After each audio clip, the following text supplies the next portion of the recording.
coach. I made a recruiter. I'm so locked in like keys on a computer. I'm not cocky, but sometimes I'm a tutor. Coming on a Wayy Up episode with Demetre, aka One Shooter. I didn't know what was going on. Don't look at me. I was like, I don't know if I'm rolling or not. He just on his own thing today, man. What's good, bro? Welcome back to another man? episode, man. Man, welcome back to another episode of Wayy Up. I'm excited for this one, bro. I'm excited for this. I've been waiting for this one for a minute. I appreciate man. you guys, Like, man. Really bro, appreciate you. Every time I see this man on his grind, I just get so inspired. I'm like, golly, man. Yeah, I man. want to be like this I dude, appreciate man. you, Very dude. excited to have you here, man. Of course. Heck Yes, yeah, sir. man. Pleasure. Yeah, man. Man, how you doing though? How you good, bro? I'm great, man. Life's good. Like you said, same grind, just different day. Yeah. You know what I mean? So just keeping it going. Word, bro. Thanks, bro. Yeah, man. Always, man. You like you said, you do so much, bro. Like, how do you keep up? Because I don't know if you know, this is my man's birthday recently. You know what I'm Oh, I saying? thought you were gonna say today. And his big thing that he's saying for this year, which I'm holding to, is organization. And he's already been killing it already. A weekend, dog. That's his thing of the Accountability year. partner. I love that. Yeah. So you do so much, bro. How do you say organized, bro? I wouldn't say I'm the most organized person, you know what I mean? But I'm very like driven, because like time-wise, structuring like my schedule in a way, yeah, I can say I try to stay on top of it because I will forget a lot of things. Word. But really just trying not to be like mentally reminding myself like don't be lazy. You know what I mean? Because it's very easy to want to be comfortable. Yeah. You know what I mean? So, yeah, everybody tells me a lot. Like, I move around a lot, and I do. I kind of, like, need to scale back a little bit for my own good. Yeah. But sometimes I just feel like if I'm not moving, I'm not, like, doing enough. You know what I mean? Word. Yeah, definitely. So, Dang. yeah, just try to stay on top of it with time and, also find time for yourself because, stress will kill you, man. Oh, facts, bro. Easily, bro. Yeah. What does self-care look like to you, man? So, like, on a day where it's Demetre's day, bro, what does that day look like? Oh, man. Not many of those, but I definitely just when like it does happen. When it does happen, I'm at home with my dog, man. That's like my best friend, of course. Okay. The gym I won't even say that's part of an off day. That's like part of my daily days, you know what I mean? So the gym is a habit. So I wouldn't say that's like self-care, but more or less just relaxing and just like, if I can have a day where I ask myself, what am I going to do today? That's like a very chill day for me. You know what I mean? Yeah. Like, and that right there is more like self-care, just like keeping my body like just in one place because I'm always just all over the place. You know what I mean? Doing all type of things. So, yeah, I like to bowl. I think I'm pretty good at bowling. Wait, what? Yes. Where did bowling come from? Because I know before you was doing flag football. Yeah, well, football was my first love. Yeah. Like, before the cameras came in, man, that's... Football was literally what I thought I was going to do for the rest of my life. But what athlete did in that? Yeah, facts. You know what I mean? But, Yeah, I did it for a while, man. And after, it came to a pretty abrupt halt, unfortunately. That's when I found the camera. And then... Word. Yeah, but I was still playing flag football. But once I started, like, teaching, I teach film in high school, at a high school in San Jacinto. Word. Yeah. Like full time? Yeah, I started the film production program there. Yeah, man. They still talking about like, huh? like what? But that's what I mean. Like, it's a lot there. I was the head varsity football coach there. Word. Yeah, I was the track and field sprinter coach there. So like, literally a lot. 3 full-time jobs within a year. You know what I mean? Dang. So it was definitely hard to find like balance per se. Yeah. I just tried to like cherish the times that I didn't have nothing going on. But now you got bowling. Yeah, bowling is like the relief. Like, I live in Hemet right now because of the job. I moved a little bit closer to be there, but it's like, there's nothing in Hemet. I was about to say that. I'm like, nothing in Hemet. I was surprised you got a bowling alley up there. Literally, that's the one of two things they have, and then they have got an a bowling Airtopia. alley and a food for less. Yeah, man. So, I've always been bowling since I was younger, so it's a good little stress reliever, obviously be around the water if I get the time, but yeah, if it's something immediate within the day that I can go do, I'll probably go bowl by myself. Word. Yeah. And then there's nothing wrong with that, dog. Not at all. Not at all. People think it's weird to do stuff by yourself. It's not. Like, if you enjoy doing something, bro, you don't always have to go and do it with somebody. And me, like, I have to be, like, it's in me to be a competitor, you know what I mean? Yeah. So, like, I kind of want to join a bowling league. You should. One day. That's why I'm kind of, like, going a little bit more often, even by myself. Like, before, I would just wait for my guys to, you know, pull up with me. But now I'm like, nah, let me go. My road to 300, a perfect game, you know what I mean? I grew up around that. My dad used a competitive bowl. He was bowling league since I can remember, dog. That's crazy. He had, like, all his own personal bowling balls. Yeah, I got a couple. He had his nickname engraved in them joints and everything. I'm like them nights is going to the bowling on, like, Thursday nights or whatever, sitting there as a little kid trying to do my homework. All these older guys over here cussing, talking trash. Yeah, and I'm sitting there like, yo, this is crazy, dog. The whole bowling alley packed Thursday night, dog. No, the older generation, they take it serious. When you go there and you see, like, the bowling leagues, it's just nothing against the old people, but, you know, there's a lot of older heads that love the bowling. But the matching uniforms and everything. Oh God, dog. they are fly out there for real. Drippy, dog. And I know my dad. I think my dad's highest game was like a 297 or something, like 298, something like that. Yes, I would say I got a perfect game if I got that close. That's a couple pins off, man. That's amazing. 300 club, you get put on the wall of the bowling alley. Yeah, literally. Have you seen that before? Like at the end of the bowling, that's like an achievement, bro. The like that's a real achievement. They put the letters of your name up there and like the date in the 300 club, bro.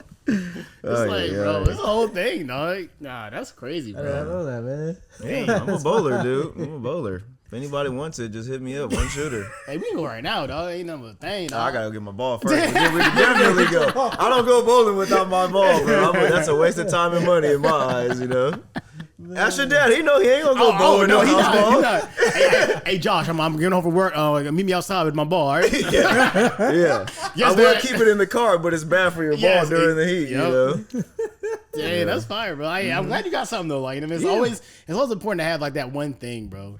That you could just go do whenever and love, you know. Yeah, for me, just going to the movies. I was about to say, I'm literally about to say, like, that's your thing. I don't even consider that like pleasure time for me though. When I watch movies, I'm just like, are you in critique mode? Straight critique, bro.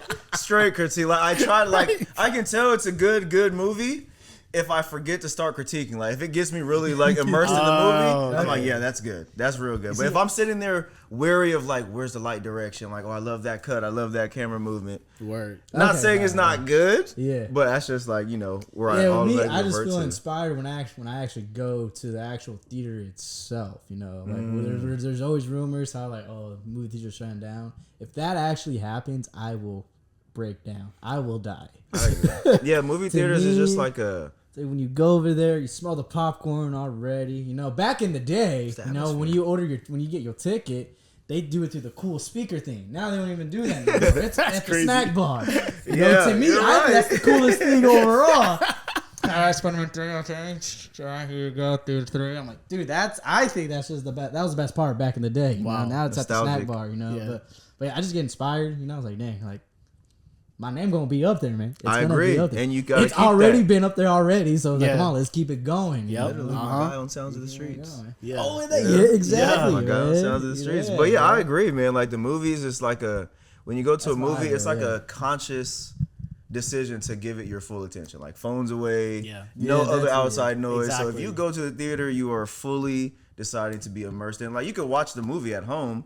But you'll be sitting there and then you slowly drift off into your phone a couple times and you miss a couple things. So yeah, that's why I truly respect and appreciate the theaters because it's a good place for filmmakers to be appreciated. You know what I mean? Very random, but there's a video going around right now about the confusion of how movie theaters exist. Like you pull up to a movie theater and you see the building. Ain't no way that there's 27 full-size rooms with the massive screens in that building I just walked up to. There's no way. Like, and then you have to go down this hallway, then go down this one, but then go down that one. But all the way down, you're seeing all these theater rooms that have these massive sitting areas. And how? I've actually never thought about that. That makes something to think about. Like how, bro? Like you think about it. You go into Harkins. In your brain, you really going to think there's 25 of those massive rooms in there, bro? 25 of them? I don't think I've ever just looked at the scope of the building. I need to, like, next time I go, I'm definitely going to think about that. Look at the floor plan. Bro. Okay, well, Harkins looks big. You got to, let's say Regal. Yeah. Ain't no way. Harkins looks big, but Regal, they got the small hallways. Regal's the same size as TJ Maxx. Oh, dog. You might be right. But when I saw that video, it made me think, I'm like, dang. Like, for real, though. Like, how is that really a thing, No, bro? yeah, I've never thought about that. That's something to think about. That video's went crazy viral recently, bro. It's insane. People, like, in the comments, like, bro, like, and we live in the Matrix. The theaters are like, the doors are right next to each other. Yes. They're all shout out to the engineers and the people who created the floor plan for all that, you know? So, they're goated, bro. They're goated. Absolutely. Especially the IMAX movie theaters. Oh, God. Yeah. IMAX a different story. Oh, wait. All right, hold on. I'm talking to, huge movie people here. How do y'all feel about the Look Cinemas?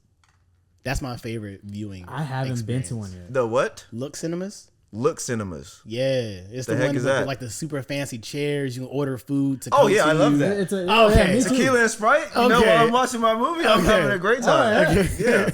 I just haven't been to the actual Look before. With the reclining seats? I do that. Yes. Yeah. Everything, I bro. go Galaxy all the You time. order on the whole meal on your phone. Yeah. They come bring it to you. That's a luxury. Dog. That's definitely a luxury. Hey, shameless plug. Hey, Look Cinemas, sponsor me after this. But at the end of the year, go to lookcinemas.com. They offer a full year movie subscription for $100. Really, and you can go as much as you want.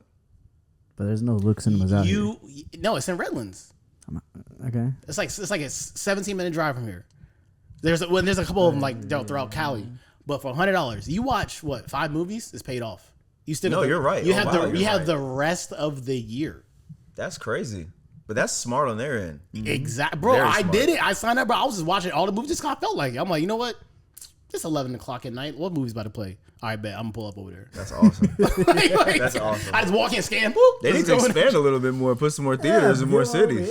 Yes, but there's one. I don't know if how familiar you are with this area, but there's one on the highway that says "Look, Cinema's coming soon." It's been there for the past. It's been 3 there years, for like bro. 3-4 years. I don't think they're doing It's anything. not gonna happen. I'm so mad. I'm like, it's down the street, dog. Wow. Oh man, that's fire, man. So we gotta go back, man. Oh yeah. When did the drive start, man? When did you first pick up the camera? After I stopped playing football, which was like, I want to say like maybe 2016, Okay. 2017-ish. Okay. Yeah. My football road kind of ended a little bit abruptly, but I was always interested in like the way films were made. Like, you know, when you used to buy the 2-disc set, it had the bonus features. I would always catch myself watching the bonus features before the movie. As a Bro, kid, Like, it's bro. crazy. Like, and when I started was getting me as into a this, kid, yeah. I started thinking about it. I'm like, I've always kind of been interested. I remember the fire. first time I watched it was the first Matrix, and they gave you like the bonus features, yes. and I was know just that like exact in one. awe about how they were making it like the little graphics pillars on it. blowing up and everything. Mine was Superman Returns. Oh, man, the that's Brandon great, Ruth too. one. Yes. Where they just have them like laying down with the fans with the cape. Like, bro, I don't know why. I freaking love watching it. Yeah. And then you like, Yeah. I think it was just interesting because like you never knew how they did it, you know, until you started seeing some of that. And the movie magic was just always interesting for me. Yeah, so picked up the camera, and honestly, dude, it was just, I didn't even think twice about it. I didn't go to school for anything. You know, I started with my photography, and then I felt like I wasn't able to like create enough. Oh, so you started with photography, though. Oh yeah, but I'm a Okay. firm believer in if you master photography, you'll be great when it comes to the videos, because what are movies called? Motion pictures. Yeah. That's all it is. That's big brain right there. You know what I mean? So Big yeah, brain, dog. you got to learn your fundamentals He's not even first. a filmmaker, but he's just a film. I don't know, man. Film enthusiast, Filmologist. connoisseur. You know what I mean? Yeah. Yeah. But yeah, started with photography, did that for like a year and a half, and just felt like it was kind of like getting boring. Then, you know, I had some people who believed in me who helped me get like my first pieces of equipment, like a gimbal. Wait, hold on. I'm gonna cut you off. I want to go back. 'Cause what you went past like a very large crossroad that I feel like a lot of people can learn from. Okay. Because I went through the same thing. Okay. So coming to a point where you like football is your life. This is all you know. All I did This is every what day. this is all you want. This is all you've been doing for your life. Yeah. And now it's done.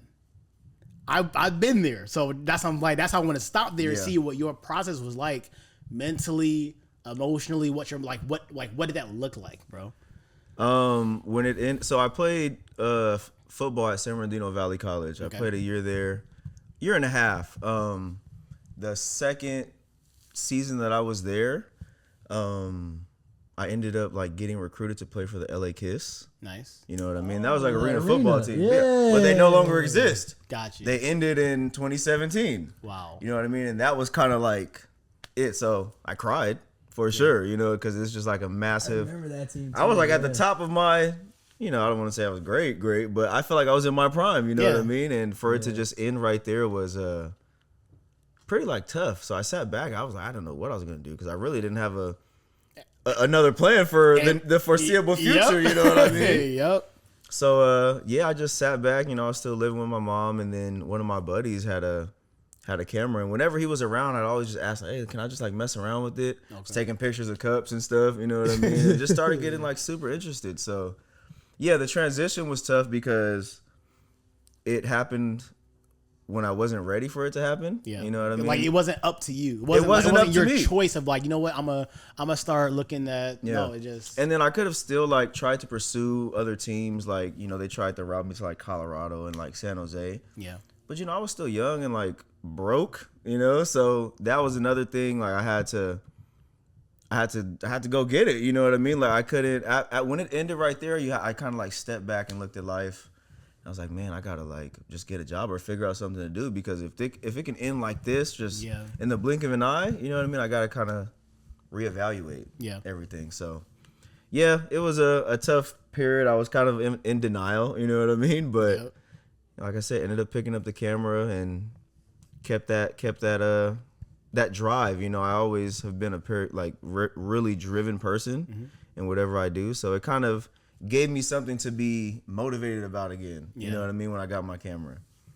And, you know, I played flag football like you guys know and then coach. So everything came back full circle. It filled a void that was ripped out of my heart abruptly. You know what I mean? That's why I truly enjoyed the flag. I truly enjoyed coaching these kids. You know what I mean? I've never been a coach by any means, but I know football like the back of my hand. Exactly. And I can relate to the kids. So it was all seamless. So yeah, that filled a void that I needed because it felt empty for a long time. That's why I was playing flag, you know. I was trying to fill that void. I'm like, it's not the same. I still feel a little bit bitter, you know. Oh, trust me, bro. Like I said, I would do the same thing, bro. That's what I'm saying. Like, so why did yours end so abruptly? So I was getting recruited to go down to FAU. Mm-hmm. So this was going into my junior year of college. And there was a coaching scandal at your school at FAU that I was going to. And half of the coaching staff was removed. And sometimes, I'm not sure if you're familiar with this, but sometimes that certain coaches are bringing in certain recruits for and if they're going, you're going. But this happened 2 weeks before report day. So it was that late. Dang. So there was no pivot here or like, let me hit up this other coach real quick. Like everything happened too fast. It was done. That's so tough. And that's me. I wasn't living in Florida, so me going to Florida, this is the only school that I applied to because I just was applying there to go there because I was already headed there. So now I went from going there with a scholarship to having to figure out out-of-state tuition, paying for my classes, paying for where I'm going to live at, all of this. That's tough, dude. That's tough. And I went from like joyful. I know you cried. I would bro, to go D1. Yeah. Oh yeah. Like I went the route because you know college football. Yeah. So freshman year I was NAIA in the school in North Carolina. Oh, nice. Then I went to a D2 school in Kentucky. Then I got recruited from there to go to FAU, which is a D1 school. That's awesome. And then just like ended just like that. You talking about? Keep telling the story. Oh, the details. Tell me a little minor detail, just to make the worst, just to understand your pain. No. I wasn't going to go there. I wasn't even in my brain just now. All right. No. I'll go. You brought it up now. No. All right. So this detail sounds fake and made up. Okay. Okay. So the new regime of coaches or whatever came in with their recruits and stuff. So I was being recruited to play slot receiver, kick return, punt return. The small, quick, shifty guy that makes up work. Yeah. Okay? Mm-hmm. Dog. When I got there, I was still trying to figure stuff out. I applied to jobs in the area, all that, because I still was, wanting to go to the school because, I'm like, you know what? This is my situation. Yeah. I saw who was there. Who was the slot receiver, kick return, and punt return that was there for that class that I was coming for. Are you familiar with Lucky Whitehead? I don't know why the last name sounds familiar. Because he went to the league.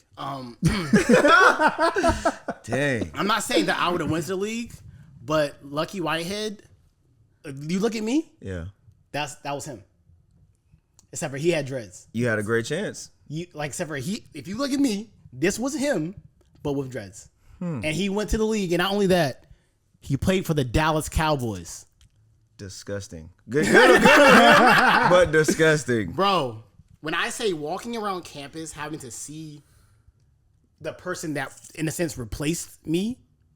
Wait, you were still going to the school? That's what I'm saying. Oh, God, that hurts. That's like seeing your ex every day. Yeah, dog, look how small this dude is. This was me. He was at FAU, slot receiver, key return, punt return. Mm-hmm. Same year. Oh, man. I can't make this up, dog. That's tough. Good on him, though. Good on him, but that hurts. That's like... Yeah. That hurts. People used to think that we were brothers. Like, that's how much we looked alike. Like, same build, everything. I'm like, there's no crazy, way. bro. So going to the games, I didn't even go to the games for like the first 7-8 weeks, bro. Because I just couldn't. Like, I was just so hurt. Oh, I feel you. I feel you on that. Like, to have to go to watch that guy, watch me on the field is dumb. That was the worst feeling. You know what I mean? Yeah. So that's when tough. I say that feeling of yo, I was just mad. Yeah. I was just upset. I was hurt. You know what I mean? Like that. And you can't take it out on anybody. You can't. That's the worst part. Yeah. We share the same pain, man. Everybody has their own story, but the pain is the same. If you got to stop doing something you love, that's for sure. Yeah, and it's not on your own terms. That's what it's like. That's what hurts the most. Yes, that's what hurts the most. Yeah, bro. Because you can make peace with stopping if it's on your terms. Exactly. Exactly. It's just like losing somebody overnight. It's the same type of feeling in a way. But the best part about our story, and another reason why you're here right now, is because you didn't let that define you who you are. It didn't knock you off your life path and send you down a dark path that ended everything for you, for you to just become complacent. You're right. You took that, you saw an opportunity, you took it, and here you are, like you said, messing with the boys' camera, taking shots of cups, and that transformed into what? Film. Now we're here, you know what I mean? One Shooter Productions just signed their first 6-figure deal to make their our next feature film. You know what I mean? Shout out my guy Daryl Warren. Jeez. I owe you more than you know. Mike Ivy, Daryl Martin. You guys are the greatest, man. But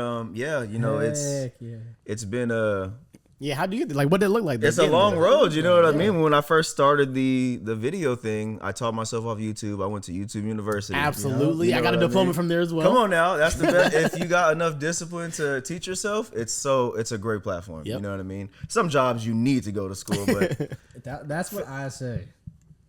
Film is like a trade. You know what I mean? And that's how I did do film school, but I felt I was learning more on my own. Yeah, you know? So and I've never been, but I feel like film school is more for the connections that you can make. The networking, not the knowledge, yes. You know. And that's one of the things that I regret, but at the same time is I feel I'm making the best connections right now. Yeah, bro, we met at the freaking drive-thru. Holy crap! You're right. I'm not gonna lie, I forgot how I met this guy. I'm glad I did, but where were you working at? I was working at Starbucks, bro. Off of Oh my God! Did you see my sticker? Productions on your car. I'm like, whoa. Productions? What is this? That is Who are crazy. You? Holy crap! So it's like I'm doing fine with making connections. Oh yeah, you just gotta be able to be social and want to be social. Man. Yeah, wow, that's crazy. Yeah, that's awesome. Actually, so it's like a part of me is I regret not doing the school thing, but at the same time, it's like I'm chilling. I'm doing pretty darn good. Yeah, man. If you put yourself out there, you meet the right people. You know, it's like that term. It's not what you know, it's who you know. I've learned that so much. Absolutely, for sure. Yeah, and bro. I think that legitly infused into my brain because I was going through a time recently where I was just frustrated. I was like, yo, I'm good at what I do. Why the heck am I still in the same place? Why am I still freaking here when I should be popping off by now? Yeah. And I went to a workshop back in March. The guy that was running the workshop was a cinematographer that does all the big time music videos for Posty, Cardi, and all them, you know.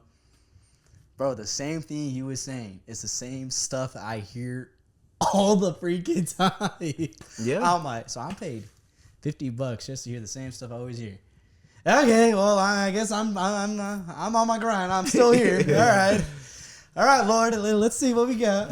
But yeah, man, I think after that really implanted, like, God, it's who you know. Yeah, it's who you know, man, but you have to be able to put in the groundwork. Yeah, for sure. To continue for sure. to be ready for that moment. You know what I mean? Yeah. So like, you've worked with us on our last feature film, like that made it on streaming platforms, and we spent what, $1,200 to make it. Dang. Yeah, like being just super resourceful. Thankfully, I have people who, honestly, I couldn't be, and it sounds like cliche, but like I couldn't be in this position right now without like the support system, because there's been so many people along the road that have like believed in where we're going, and have done everything for free. That's why I'm so glad that now we have a little bit of money. I can now bring those people up with me and pay them. It's like such a great feeling in my heart. And that's how you do it the right way. Yeah, that's how you do it the right way. Because a lot of people would just be like, oh yeah, we're here. Like, I'm not saying we've made it where we want to be. You're never where you want to be, but we are in a way better position. And now it's all about showing the love to the people who helped you get here. Because without them, you really wouldn't be here. Yeah. So just a lot of discipline and also a great support system. You know what I mean? People who, like-minded people is who you want to surround yourself with. But they've made it easy to get here in a way by their commitment, because they're trying to be what they want to be, whether it's an actor, camera operator. So if I can help you, help me. You know what I mean? Like it's great. Yeah, I love it, and that's been the tale of the tape, man. And I love it. And I'm just super appreciative. So this is just one step to the bigger goal. You know what I mean? But this is what we've been waiting for. It's what we've been doing all the short films and short skits for. I was gonna ask you that. So what did you start off doing? Was it like skits or music videos or just content for social media? Like, what was that first, like, it started with music videos. Okay. Yeah. So I got my camera, and then like, some of my friends who were aspiring rappers at the time, they're like, oh, let's shoot. I'm like, heck yeah. You know what I mean? It's my first music video. Oh God. Canon Rebel T3i. Or T5i, one of them, you know what I mean? Very basic starter camera, but I was just ecstatic to have it, you know what I mean? Doing everything with that thing for like a year. But yeah, my buddies hit me up. I did a couple music videos that I would never watch again to this day, because you got to go through it to grow through it, but I don't like watching any of that old stuff because it's super cringe, you know? But it also reminds you like, oh, this is where we started. And then you look in contrast to where you're at now. But yeah, started with the music videos. And then me and my buddy Anthony, who's like my right-hand man. You remember Ant? Tall, light-skinned dude? Yep. We started like creating like little short action skits. You know what I mean? Like little hand-to-hand combat or like, little shootouts or whatever, just because it was fun and exciting. And that started like slowly developing into like wanting to make our first short film. So we did the 48-hour film festival, which was absolutely hectic for like beginners, you know what I mean? Having to create the script, go out and shoot it, make sure everybody can still sleep, and then edit. I was probably the only one who didn't sleep because I wrote, shot, and edited the film, you know what I mean? Jeez. But yeah, it was great, and that right there was like 3 hours of sleep that whole weekend. Were you editing? Yeah, well, I was editing, and then everything that went wrong, that could go wrong, went wrong. Like my computer just kept crashing. Lagging like crazy on my, and then I was like, what? I edited like 3 minutes of the movie, and I was like, no, bro, screw this. You got it. Dang, man. Yeah, so the director did the rest for me, Yeah. But I was DPing. Okay. And I wrote some parts of the script as well. Yeah, the struggle of that 48-hour fest, man, because it's stressful. But yeah, that's where we started. You got to act in it. Yeah. Are you gonna be in the new one? Well, if I'm available, we talked about it. That's 48 hours of commitment right there, for sure. You only need 8. I know. Oh, to act in it? Yeah, exactly. Yeah. I pop in, say my lines, do my thing. You know what I'm saying? That's true. But yeah, that's how it started, man. Just doing a lot of short films. Story of your 48? God, it was.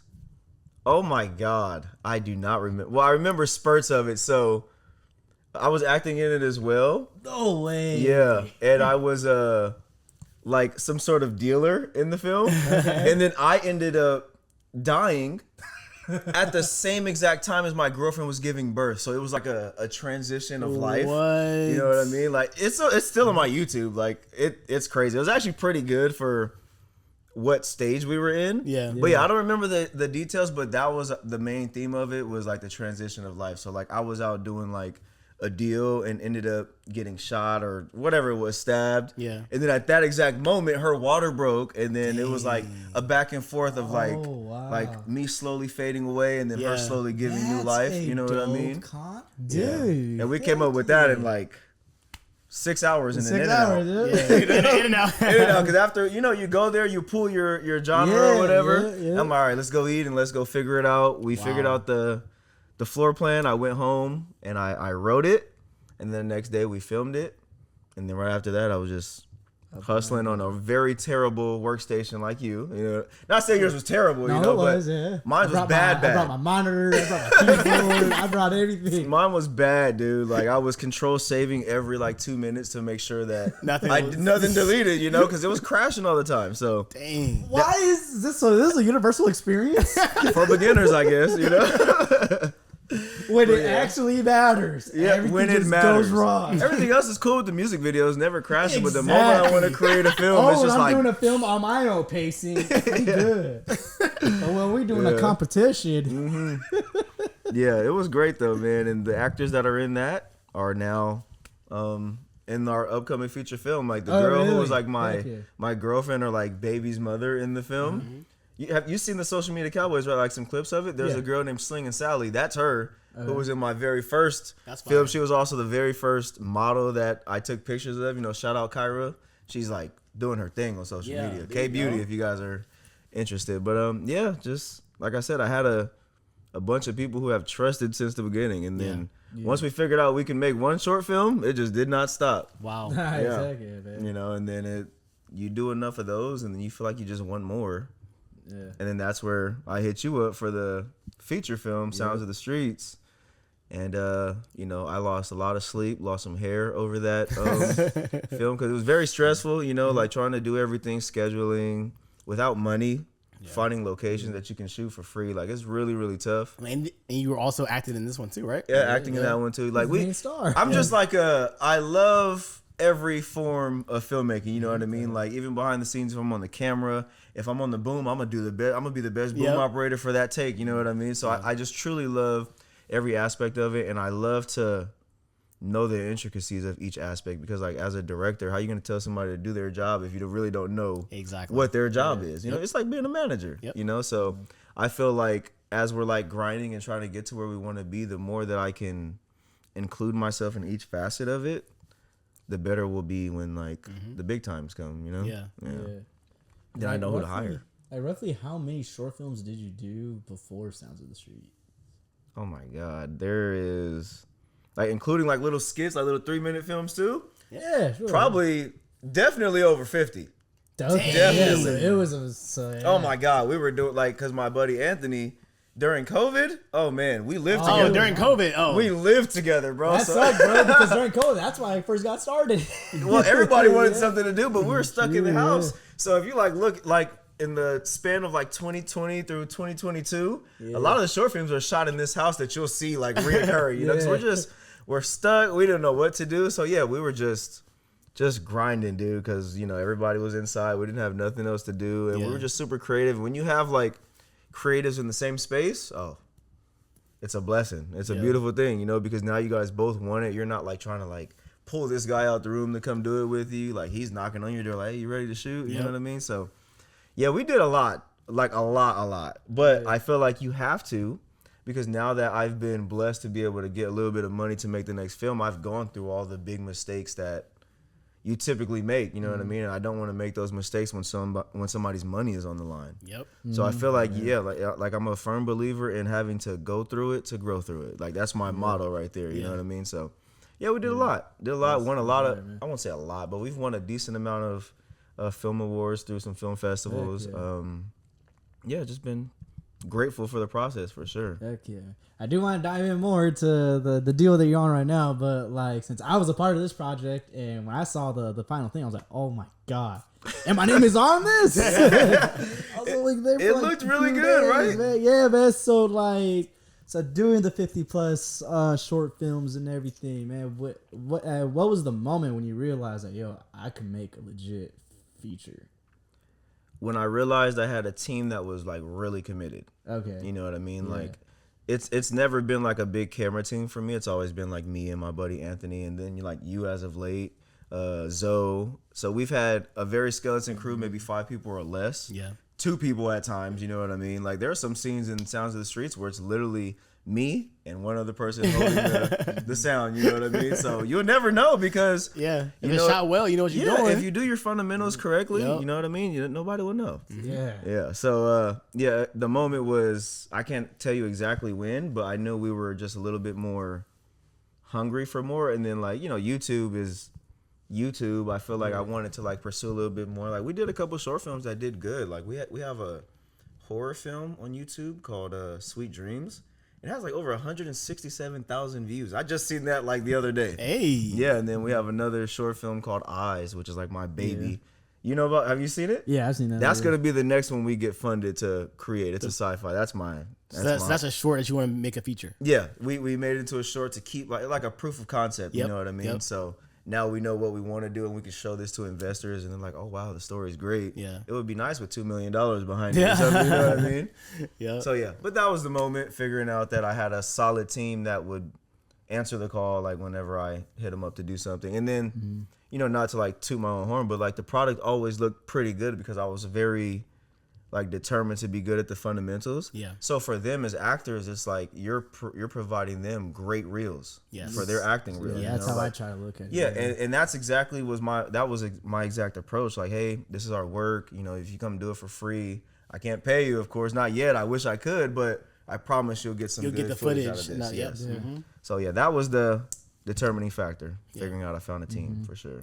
It's crazy. Recently I spoke in my church 2 weeks ago about the same kind of message of that, about it's important about the people that you have around you in your life and how much in impact what you do, where you go, and how you live your life. Bro. Absolutely. You're a product of your environment, man, and your people who are around you are your environment in a way, So yeah, firm believer in surrounding myself with like-minded people.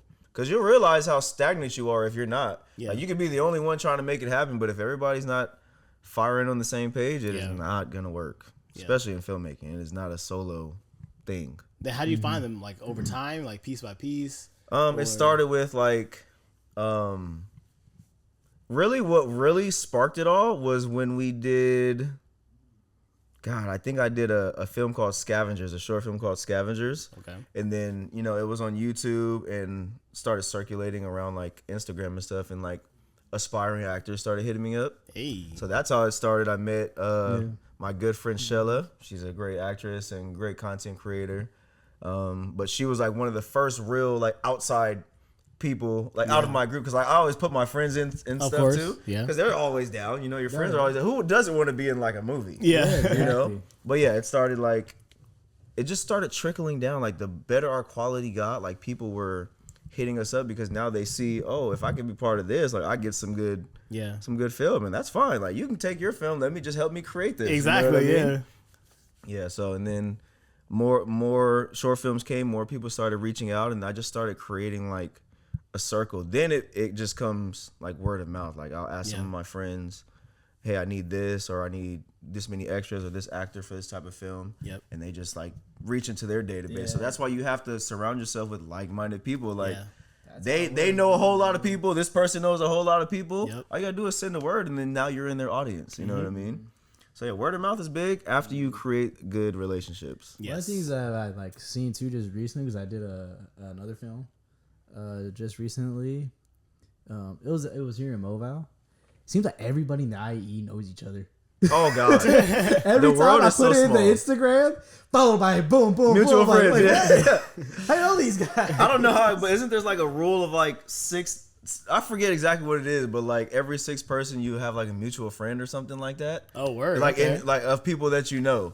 Like if there's 6 of us sitting in here, one of the 6 knows somebody that we know, or like something mutual. So I forget exactly what they call it, but yeah, man, the world is small, and the filmmaking world is even smaller. Yeah. especially when you're in a little town like this. Yeah. Okay, I was gonna ask you that. So now, how do you navigate that being out here in the IE? Because I know the IE necessarily.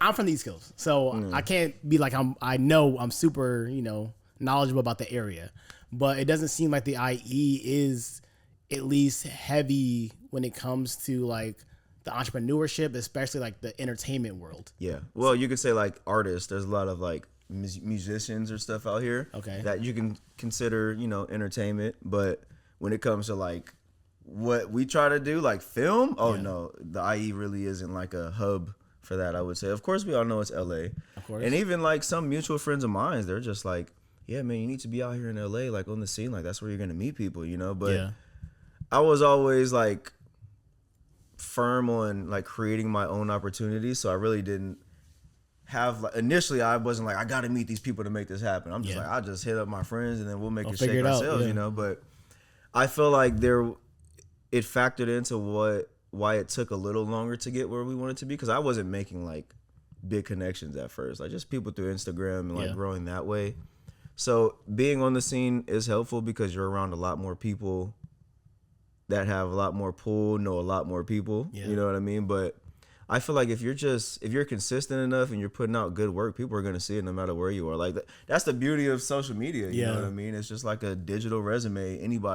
Somebody from China could be looking at our page right now, So yeah, I was just a firm believer on creating your own opportunities and then just watch what happens from there, Yeah. Mm-hmm.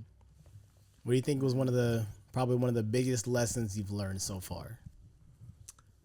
Oh, that's tough. I think, or multiple lessons, fundamentals for sure. I think for me, the biggest lesson, like looking back on a lot of films that I've made, is just being fundamentally sound, especially with like low budget stuff. Yeah. Because if you aren't fundamentally sound, it's gonna look low budget. You know what I mean? Mm-hmm. So that's like a big thing for me.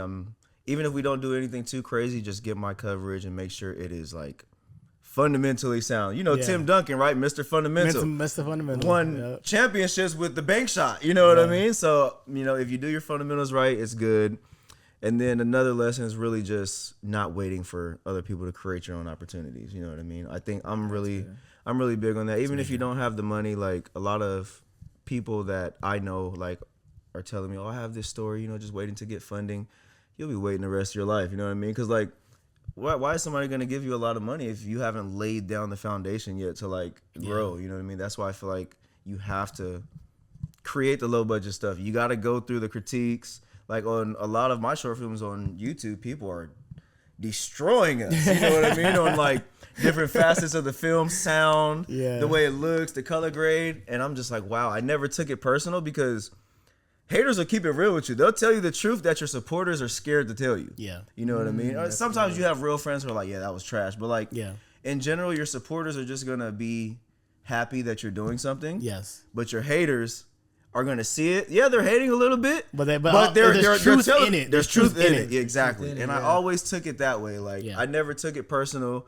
And if you look at the responses, I'm just like, oh, man, thanks for the feedback. I really appreciate it. Every single comment that's bad, there you go. I just respond with, I really appreciate the feedback because I do. Yeah. And I never made that mistake again. You know what I mean? So, yeah, it's be able to take critiquing, too. That's a big that's putting your pride to the side. Putting your pride to the side. Especially when you're basically, it's your work out to the world. Yeah, and you can take that very personal. Yes. Because it's like, this came from my mind, my heart, my pocket. You know what I mean? You're going to talk down on this? Yeah.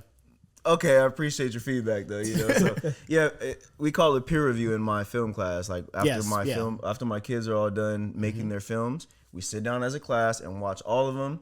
Everybody's going to go around and say something they liked about it and something that they could have done better. Yeah. And it's very, like, nerve-wracking for those kids because, like, they don't want to... They already hate being in front of the class. Now, imagine them having to act and then show it in front of their peers. Oh, it kills them. But by the end of the year, they're so much better socially. Yeah. They learn better life skills because it's not just film. I try to teach them how to, like, navigate life. Because, like, you have lessons in life that you can apply to everything. So, yeah, we do a lot of peer reviewing, and I'm just big on being able to take critiques for sure. Wow. Yeah. That's fire, dude.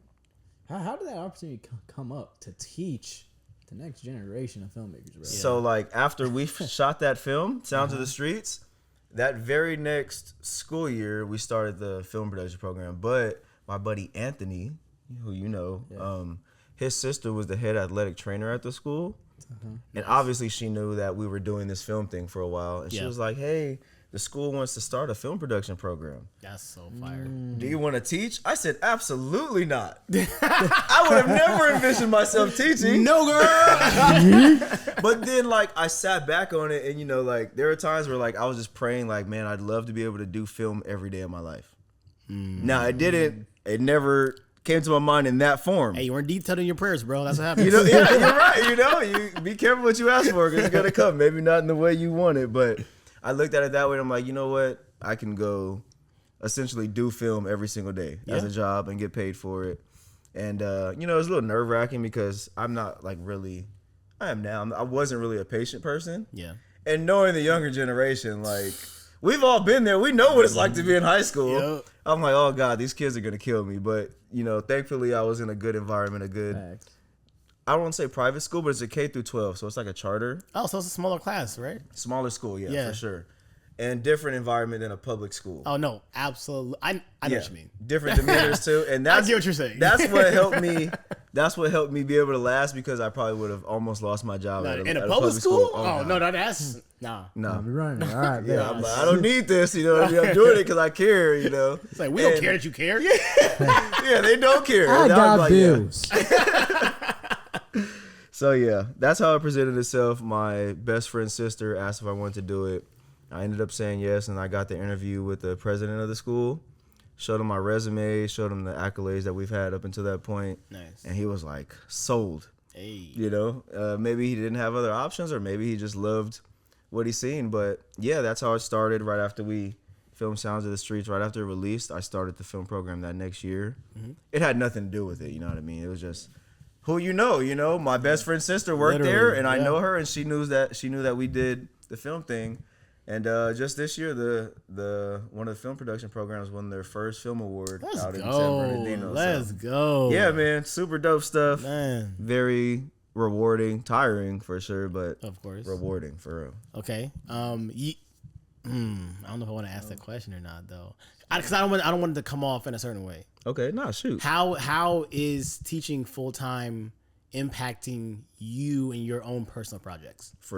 That's a very valid question, because it impacts it a lot. Like, you have to, teaching isn't something you can just part-time, you know what I mean? You're there Monday through Friday, 7:30 to like 5. Dang. And for me, like, I had to just push all my clients and all my passions to the weekend. You know what I mean? And like, I was a little torn, because I always told myself I was never going to let a job come in between what I really wanted to do, which was filmmaking. Yeah. But then at the same time, I'm like, I'm doing film in a way every single day. So it was really tough at first. I thought about quitting at some times, because I'm just like, I can't film like I want to. Yeah. I can't write. I can't be as creative as I want to. But it was also good for like my own personal resume to be able to say, you know, we started a film production program from scratch, created the curriculum and everything. Huge, bro. You know, so I was looking at it as like a side quest. Like, you know, God willing, I have a lot more years to come. Yeah, what's 3 to 5 years out of my life? Exactly. You know what I mean? And it's only going to help further me, make me more credible when it comes to this filmmaking thing. Like, if I come to an investor and be like, hey, we did this, we've done this, I also started a film production program, they're like, you know, this person seems like they're on their stuff. You know what I mean? So more or less for like personal elevation, but also being able to just expose the kids to what I love, you know what I mean? Because out in Hemet, they don't have many cameras, many like environments like this, you know what I mean? I mean, they probably get stolen time to time. Yeah, well, him is crazy, dude. I can't be out there for too much longer, but yeah, man, just wanted to expose them to it. And now, you know, this graduating class that I had this year, like, a girl is majoring in film at UCR. There he is. A girl who graduated a couple years ago, she now works with me. Like, I send her to weddings, or she'll come do weddings with us. So it's always good to like provide that road if they want to continue, you know, after high school, because it's easy to just do it in high school and then be demoralized because you don't know what to do next. Yep. So if I can help like tag them along, I will, because I really didn't have that. I had to learn the hard way, but I'm not like a gatekeeper. You know what I mean? Exactly. I'll put you on. You know, if you're genuine and you truly want to do it, I'll put you on. You know what I mean? Yeah. To the best of my ability. That's fire. You know? Yeah. Dang, bro. Man, I know. fire, man. Crazy. Hey, so would you say that Sounds of the Streets has been your biggest project so far? Yeah, absolutely, for sure. And when it comes like to the reach of it, like you said, is it's out there in the world now, like fully. Yeah. Like way beyond the reach of your previous projects. What did that feel like to have a project like that to be shown in that kind of way? It was definitely like rewarding. Like everything that we've done up until that point kind of like has paid off a little bit. Yeah. And to the fact that we made it with $1,200. Yeah. You know, your rent is more than that. Yeah. You know what I mean? And we were able to make it look pretty good. And thankfully, I have a good support system. You know, Isaac and all my other people, all the actors, they're actually pretty good actors too, which makes it easy. But yeah, it was a very like happy feeling. Like when we finally got the distribution deal and whatever, I was living life, you know. But it's like now you got a taste. Now you're like, what's want even more now. Oh, you want even more. It's like you got to see what the like that next step. Yeah, because I graduated from YouTube. That was a big thing for me. Yes. You know what I mean? Like we've put a lot of, and nothing's wrong with YouTube. People make a killing off YouTube. I wish I was making a killing off YouTube. Yeah. But as a filmmaker, you want to, there's levels to it. You know, you want to graduate. You want to get it out there more to the masses. Yep. Yeah, so that was just a really cool feeling. And I don't know, the next time I'll put something on YouTube, maybe a short film if we just do a little passion project. But hopefully everything that I do moving forward is now feature length and just getting out to the world, you know. Or social media cowboys. But that makes me so happy for you, bro. That's I appreciate you guys, man. I really do. Yeah. I really do, man. So yeah, just continuing to elevate. That's fire, man. Yeah. That's crazy, man. So what leads you up to right here, right now? You're about to make another project, like you mentioned a few times. How did that phone call or how did that meeting happen? To get the budget for it? Yeah. Again, Daryl Warren, who has like been like a mentor to me. Okay. You guys know the Even Stevens movie? Yeah. He wrote that. Gotcha. Okay. And check this out. Like the way you meet people, bro, is crazy. So I was filming a music video for this artist named Magnificent Mojo. She's super dope.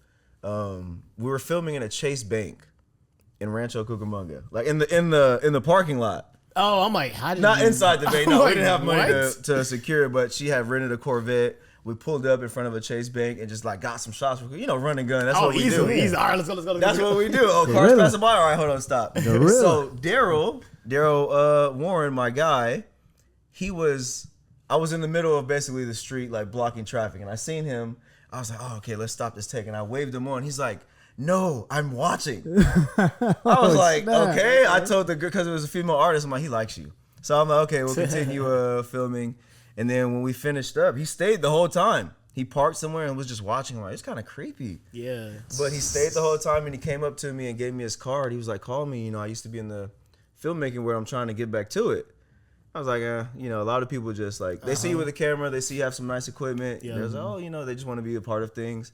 But like, he was persistent. He called me. You didn't look him up? I don't think I answered. No, I didn't look him up. Maybe I should have done my homework. But like, I've had plenty of instances where people are just like, yeah, I do this, I do that. Yeah, so it was just like another little like bar talk for me. But then he was like calling, and then I answered, and then I really got to know him. I'm like, oh my God, like you really used to do this. Yeah. You know what I mean? Then he started showing me all the evidence, like behind the scenes photos of Even Stevens and stuff. So that's how that relationship started. Wow. And without him, I wouldn't be in the position that I'm in now with like the deal. You know what I mean? He was the catalyst of it all for sure. Damn. Wow. Yeah. So this man was fighting for you. Inadvertently. Yeah. You know, he keeps telling me like, you know, because he's not old, you know what I mean? But he's like a little older than us, you know what I mean? He's like, yeah, you know, you're going to be the face of everything in the future. Like he's willing to just hand the torch over because he's mentoring me in a lot of ways, you know. Awesome. He's giving me a lot of information that I wouldn't know, but he's been through it, you know what I mean? So he's definitely pushing me in the right direction. And he played at San Diego State. Really good football player, you know, and I think he even went to the league and played for the Rams for a little bit. Hey. Yeah. Okay. But he went to school with this guy named Mike Ivey, who's shout out Mike again. He sounds familiar for some reason. You probably heard him through college football. They both played for San Diego State, the Aztecs. But he linked us with one of his mutual friends, who is a big time guy. You know what I mean? That's pretty much how that happened. We put his son in a film that we did. The Investor. We put his son in a film me and Daryl did. I was the DP on it. He wrote it, called Ghost of the Game. It should be coming out. Actually, next month, like August 30th, I think we're gonna have the premiere for it. Nice. So yeah, we put his son in there, and then he's super excited because his son wants to act. So we're kind of gonna be like his segue into that. So it helped that we can help further his son's career, but we also showed him some good work. It's a mutual relationship. Yeah, for sure. Yeah. And it could be, he's a businessman, so it could be beneficial to him. He has plenty ventures. He's, what do they call it? A philanthropist? Yeah, he's one of those guys, and he just wants to dip his hand into everything that can be beneficial. Yeah. And I don't blame him. I do the same thing, but yeah, it's just through who I know. Like, it's not like I was out here shopping my work to people. It's just like, oh, this guy, he has, some status. He's looking to invest into film, you know what I mean? I'm like, oh, please, I've been waiting for the moment somebody trusts us with a couple dollars, you know? Yeah. So, yeah, that's how it happened. It's who you know, bro. You're going to hear it all the time, but, like, it sounds super cliche, but it is literally who you know. So, yeah, that's how that happened, bro, and I'm super grateful, and hopefully we just do well with this film to continue the relationship, you know? Have you started writing it out? Oh, it's already done. It's already done. Yeah, we did a couple. I guess you can call it like a mini web series. We did a couple years ago. Like the story's been out in circulation for a long time. But that's why I was able to like show him what we've done. Yeah, it's like, oh, this is awesome. Like we can definitely put some money behind it. So that's why I'm a firm believer in doing the work, bro. Do your short films. You never know. You can expand it into something bigger later on for sure, because every short film is a feature waiting to happen. You just got to fill in the meat. You know what I mean? You already have the bare bones. So yeah, we're gonna start filming July 25th. Oh, it's next week. Yeah. Dang, yeah, next week. Next week out in Temecula, they have a nice set out there. They have like the old Western nice. Old Western looks, yeah, so we're able to pay for some locations this time, which is going to help the production value go all the way up. Yes. So super excited about it. Super excited. Hopefully have a theatrical release. Man, I was about to say, hey, let me know in Temecula, but I'm doing my film on the 25th. Oh, those are just the first like 3 shoot days. Like I said, I'm gonna need you. I'm gonna hit you up early August, man. Temecula's my backyard. I was like, oh, dude. So what are you creating yourself? Can't talk about it? No. Okay, all right, we'll talk about it later. I know how it is, bro. Don't let me put you on the spot on your own show. All right. So this could lead into, what Josh's thing right here. All right. So I teased it a few times, like the last episode of the year last year, I was like, oh no, we're making movies, So, but either way, so this one, so I'm doing a fan film of Scream. So Scream fan film is coming out.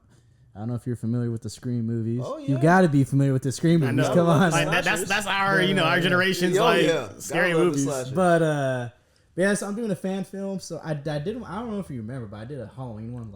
Okay, I was gonna say, did you try this already? Yeah, but it's just like this was an idea for a full feature. So I just basically just did whatever I can. We didn't raise enough funds, so I just did whatever we raised. That's what I was able to do, And then it was like one of those things. It's like, it got so many views, but it wasn't the finished product. So it's like, dang, so fan films get views. Well, because people are already familiar with it. Yeah. And horror is like a genre that everybody will give a chance. Even if it's bad, people will watch some horror. You know what I mean? So it's a good genre to tap into. I love Michael Myers, and I also love Ghostface. Let me tap into Ghostface then, man. Let me get my reps in. Yeah. Let me get all the people I met together into this movie. Have fun, but yet it's gonna look bad. Can't submit it to festivals because it's copyright as heck. Yeah. But we're gonna look cool and have fun with it. Yeah. When do we get to say that? Yeah, we made a cool Ghostface movie, but it was actually good. Yeah. So put it on YouTube for that's what I'm doing. Yeah. So that's what I'm doing right now. Keep your foot on the gas, man. Yeah. Don't let it just sit and be an idea. So, that's where people mess up. So Scream. Yeah, this is more of a. Let's just get our reps in. Let me just get it going. So. Yeah, go through your learn. That's all it is. Fun stuff first. Yeah. Before I need to just focus on serious stuff like you. Yeah, dude. Like I did the same thing. We did a Riverside Purge fan film. You know what I mean? So I've done literally. You're taking the right steps, bro. Like you just have to continue to go through it to grow through it. Yeah, you so know. I'm filming next Friday. Awesome. Friday, yeah. Good luck, man. I know it's a lot of work getting people together and writing it all, but. It's the thing too. Everyone's excited for it too. That's the best part. They're behind me with it. I'm like, all right, bet. Like that's the best y'all part. Are with it, you know. I think some of the actors, one of the actors I met through you. Well, I didn't meet through you, but I met through one of your people's. Nice. No, dope, man. Look. No, but that's how. That's how it works. That's how it works. Please, guys, he's not lying. That's literally how it works. Things just lying. trickle downhill. Yeah. People see your work. A mutual friend sees your work, and then now they're acting in your film. Yeah. You know? So yeah, He's continue, man. Continue.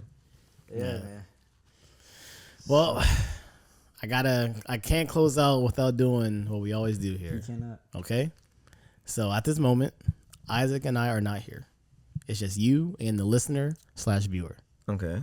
And you speak directly to them. Okay. When it comes to anything that's on your heart, whether it's to motivate them to go after their dreams, whether it's to motivate them to push through a pivot like you had to go through, whether it's further expounding on the who you know, whatever you want to share in this moment with someone that might be an aspiring director or aspiring actor or aspiring camera, like no matter what it is, this is your moment to speak to them. Well, like I said before, don't be afraid to create your own opportunities. I'm big on that. If you have an idea, continue writing, because you're probably sitting there looking at 2 pages and it's not making any progress. Continue writing, continue creating, and don't be afraid to make those mistakes, because the more mistakes you make, the better you're going to be down the road. And then the more opportunities you create for yourself is just going to open more doors naturally. And that's my biggest takeaway. Don't be afraid to create your own opportunities. Love that. That's it. Do not be afraid to create your own opportunity. You heard that from right here. My man Demetrius, Mr. One Shooter himself right here. Do not be afraid to create your own opportunities. I love that, bro. Yeah. That's fire, man. The motto. Hey, I appreciate you, bro. I appreciate you guys, man. This is dope. Absolutely. I've been waiting for this interview for so long, man. I love it. It just happened on the best timing too, man. That's I needed this too. Just as another guy to another man, it's just like, I'm proud of you, bro. I'm glad to see the growth that you're doing. I'm glad to see your perseverance, your drive, your passion, you doing what you love. That's major, bro. Because a lot of people are either too afraid, they either stop doing it, or they allow life to get in the way. Yeah. But you're showing that's like, no, I can do this, this, and this, and I can still make it happen. This is what I love, and I'm making it happen. I'm surrounding myself with people that's going to help me make it happen. And this is what the benefits of when it happens. So I just want to say I'm proud of you, bro. Like, that's dope. Really continue to be an that, inspiration, you know what I mean? With your films, be an inspiration at the school, be an inspiration for your friends and family, bro. Keep it going, bro. Love, man. Appreciate you guys. I'm learning from you. Hey, man, I'm here. The way I've been moving is just because I'm just like, D did this, all right, I'm gonna do this, So I've been mirroring you, man. So just I appreciate that, man. Like, I'm here to help in any way I can. Doing it. I can't wait to see you. I'm available whenever. I know it, and I'm gonna hit your line. Work, man. I love it. Don't know if I'll call off a match. I wouldn't expect you to. I love seeing that. That stuff. I just sitting and watching your videos, just smiling. I'm like, this is great stuff. I love it. Yeah, man. Yeah, but that's a wrap, bro. It's been another episode of Wayy Up. Hey, we'll see you on the next one. Get it, yo.